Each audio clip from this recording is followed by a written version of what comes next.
ఇక గగనయాన్ మిషన్లో భాగంగా నిర్వహించిన టీవీ-T1 ఫ్లైట్ టెస్ట్ ప్రయోగం సక్సెస్ అయిందనే విషయం తెలిసిందే. అయితే ఆ టీవీ-T1 మిషన్ రాకెట్ దాదాపు ధ్వనివేగం కన్నా అధిక వేగంతో దూసుకెళ్లినట్లు ఇస్రో చైర్మన్ సోమనాథన్ తెలిపారు. టీవీ-T1 పరీక్ష సక్సెస్ కావడం పట్ల ఆయన సంతోషాన్ని వ్యక్తం చేశారు. క్రూ ఎస్కేప్ సిస్టమ్ పరీక్షించడంలో భాగంగా ఈ ప్రయోగాన్ని చేపట్టామని అన్నారు. టీవీ-T1 వెహికల్ మ్యాక్ వేగంతో అంటే ధ్వని వేగం కంటే దూసుకెళ్లినట్లు వెల్లడించారు.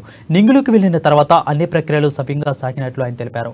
3 పారాచూట్ల సాయంతో క్రూ ఎస్కేప్ మ్యాడల్ను బంగాళాఖాతంలో దిగినట్లు చెప్పారు. అందుబాటులో ఉన్న డేటా ఆధారంగా మరిన్ని వివరాలను వెల్లడించనున్నట్లు సోమనాథన్ తెలిపారు.